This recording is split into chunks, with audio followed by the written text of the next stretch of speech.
Welcome students. मैं तरुण और आज की डेट में जो हम स्टार्ट करने जा रहे हैं वो है कंसंट्रेशन टर्म्स।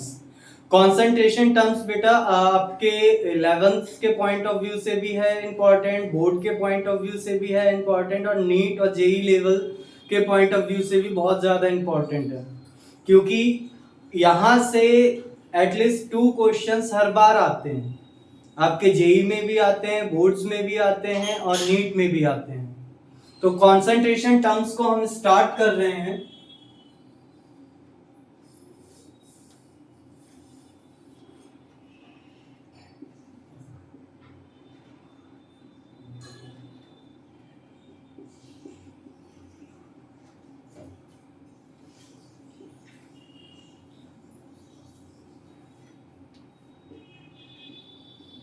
कंसंट्रेशन टर्म्स में पहली जो टर्म आती है वो आती है आपकी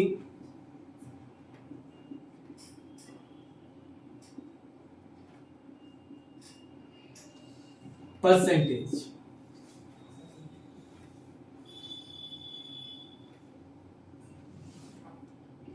क्या आती है बच्चों? परसेंटेज आती है। परसेंटेज हमने लास्ट वीडियो में क्या पढ़ा था? परसेंटेज ऑफ अ कॉम्पोजिशन पढ़ा था कि कोई भी पर्टिकुलर आपको यदि कंपाउंड या सॉल्यूशन आपको दे रखा है और उसमें यदि स्पेसिफिक पार्ट या स्पेसिफिक एटम की आपको परसेंटेज फाइंड आउट करने के लिए बोला जाता है, कैसे फाइंड आउट होगी वो हमने लास्ट वीडियो में देखा था। आज जो हम डिस्कस करने जा रहे हैं वो करने जा रहे हैं percentage by mass.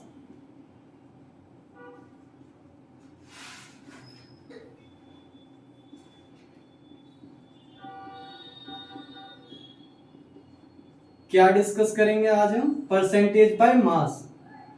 Percentage by mass को बेटा इस तरीके से भी आपने लिखा कई बार देखा होगा, W/W की टर्म में भी। तो होता क्या है W/W? इसका मतलब क्या है? सबसे इसके मतलब को समझते हैं। मान लो आपको इस तरीके से कुछ दे रखा है न्यूमेरिकल में या क्वेश्चन में X परसेंटेज W/W। तो इसका मतलब क्या होता है? इसका मतलब ये होता है जो ये फर्स्ट टर्म है आपकी, ये जो फर्स्ट टर्म आप देख रहे हो x, ये जो करेगी रिलेट, वो करेगी किससे? सॉल्यूट से रिलेट करेगी। किससे रिलेट करेगी? सॉल्यूट से रिलेट करेगी। और ये परसेंटेज किससे करेगी रिलेट? आपकी सॉल्यूशन से रिलेट करेगी। ठीक है? इसका मतलब क्या हुआ कि x gram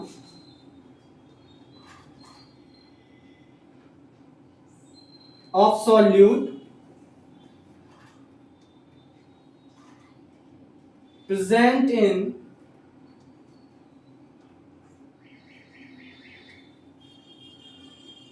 100 gram of the solution। बात समझ में आई? अब इसका क्या हुआ? यहां से देखिए हमें क्या क्या चीज पता लग गई। सॉल्यूट का वेट पता लग गया, सॉल्यूशन का वेट पता लग गया। क्या हम यहां से सॉल्वेंट का वेट निकाल सकते हैं? कैसे निकलेगा सॉल्वेंट का वेट? देखते हैं। सॉल्वेंट का वेट देखो, हमें पता है सॉल्यूशन किससे बनता है बेटा? सॉल्यूट प्लस सॉल्वेंट से बनता है। सॉल्यूट का वेट यदि हमें पता है, सॉल्यूशन का वेट पता है, सॉल्वेंट का वेट इजीली निकल सकता है। यस। तो सॉल्वेंट का यदि हम यहां से निकालें वेट तो क्या निकलेगा? मास ऑफ सॉल्वेंट क्या हो जाएगा?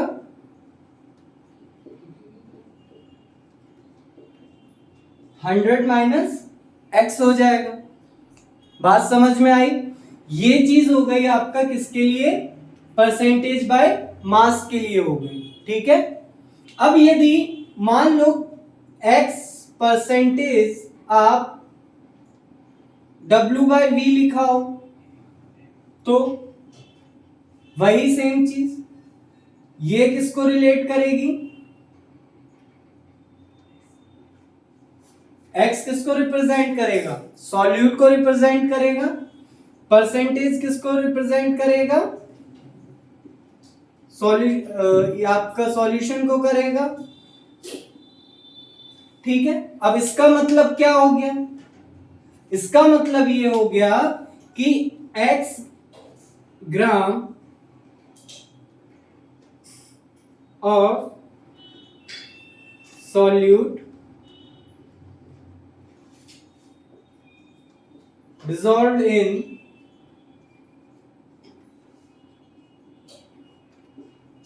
100 ml of the solution। यहां कोई दिक्कत नहीं, दिक्कत बहुत अच्छे, नहीं दिक्कत। तो अब क्या हम यहां से मास ऑफ सॉल्वेंट निकाल सकते हैं, बताइए।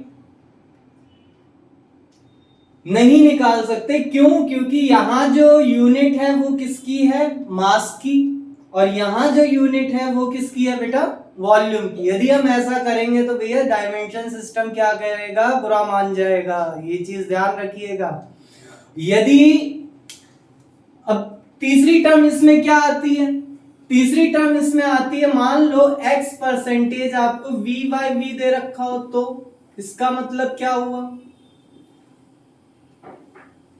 बताइए फटाफट सभी, इसका मतलब क्या हुआ, इसका मतलब भी वही सेम, x किसको रिप्रेजेंट करेगा, बताइए, मास ऑफ सॉल्यूट को करेगा, नहीं करेगा, यस। और ये किसको रिप्रेजेंट करेगा,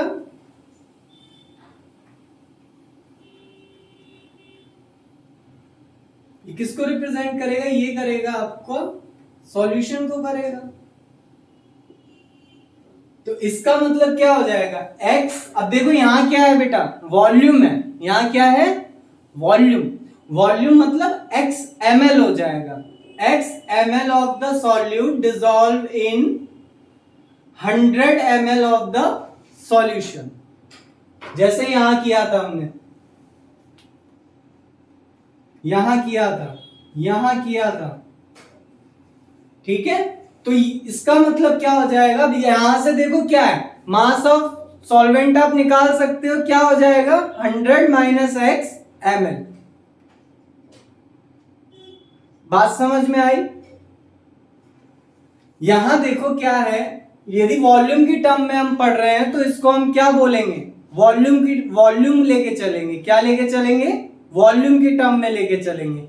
यहां हम क्या लेके चले थे, देखो W था तो मास लेके चल रहे थे, यहां V है तो क्या लेके चलेंगे बच्चों, वॉल्यूम लेके चलेंगे, ठीक है, ये चीज ध्यान रखिएगा। तो आप इसको इस तरीके से बोलेंगे कि वॉल्यूम ऑफ द सॉल्यूट क्या हो जाएगा, x ml, volume of the solution क्या हो जाएगा 100 ml, और वॉल्यूम ऑफ द सॉल्वेंट क्या हो जाएगा 100 माइनस x ml। बात समझ में आ गई। चलो आगे बढ़ते हैं, आगे क्या आता है, आगे आता है बेटा ppm, क्या आता है, ppm। ppm क्या होता है बताइए, ppm को बोलते हैं बेटा पार्ट्स पर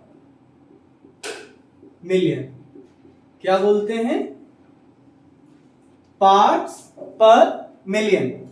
पार्ट्स पर मिलियन में अब देखो वही सेम चीज है जो हमने परसेंटेज बाय मास में पढ़ा था, वही सेम कॉन्सेप्ट किस में लगेगा, पीपीएम में लगेगा। देखिए अब मान लो यहां x पीपीएम दे रखा हो, क्या दे रखा हो, आप कंसीडर करके चलिए, हम क्या पढ़ रहे हैं, पीपीएम पढ़ रहे हैं, मैं साइन नहीं मेंशन कर रहा हूं। तो वही सेम चीज x किसको रिप्रेजेंट करेगा, सॉल्यूट को रिप्रेजेंट करेगा, और जो यहां पीपीएम होगा वो किसको रिप्रेजेंट करेगा बेटा, सॉल्यूशन को करेगा। बात ये याद रखिएगा।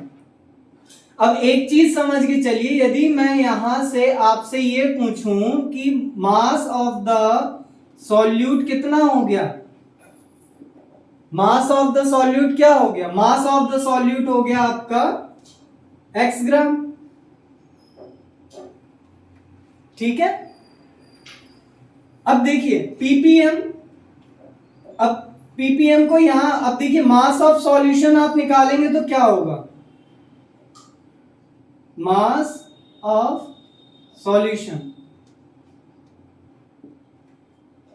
मास ऑफ सॉल्यूशन निकालेंगे तो क्या हो जाएगा, x इंटू 10⁴ कितना हो जाएगा, x into 10⁴ gram of the solution. बात वही है ना, मास ऑफ सॉल्यूशन कितना हो जाएगा, ये हो जाएगा x इंटू 10⁴ ग्राम। बात समझ में आई। अब देखो एक्चुअल में होता क्या है कि 1 ppm होता क्या है, देखो मास ऑफ सॉल्यूट किस में होगा, इन ग्राम में होगा, और यहां जो मास ऑफ सॉल्यूशन होगा वो भी किस में होगा बच्चों, ग्राम में होगा।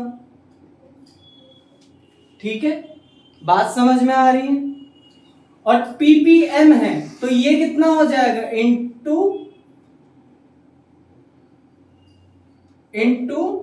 10⁶। अब देखिए परसेंटेज बाय मास में हमने कितना पढ़ा था, हमने 100 ग्राम पढ़ा था ना।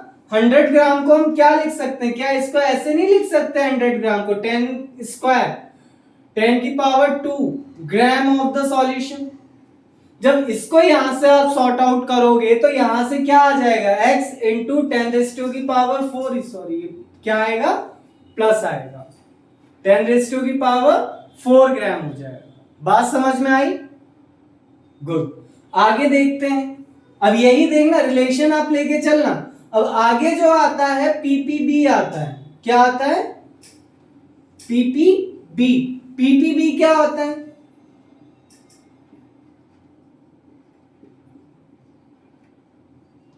पार्ट्स पर बिलियन। क्या होता है, पार्ट्स पर बिलियन। अब पार्ट्स पर बिलियन का मतलब क्या हो जाएगा, देखो मास ऑफ सॉल्यूट यहां कितना था ऊपर पीपीएम में, x ग्राम था, तो यहां भी कितना होगा, x ग्राम होगा। अब बिलियन है यहां, ध्यान रखिएगा, मिलियन था यहां, किससे मल्टीप्लाई करी थी आप लोगों ने, 10⁻⁶ से। अब यहां क्या हो जाएगा मास ऑफ सॉल्यूशन में,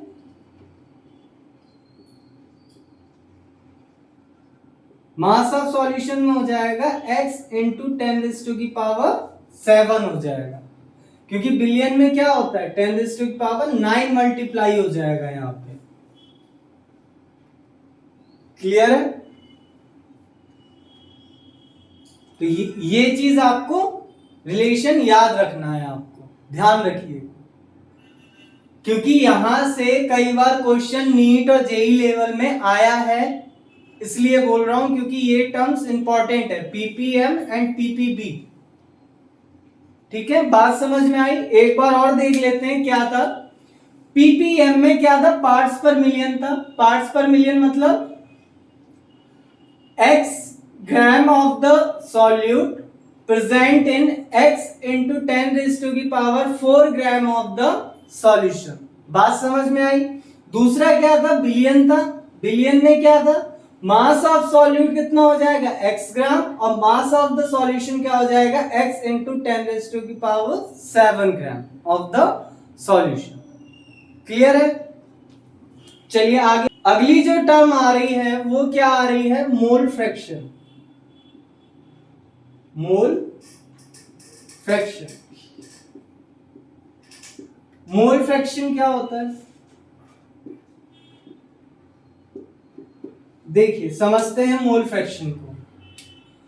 आप एक बात समझ के चलिए, ये कोई आपका सॉल्यूशन है,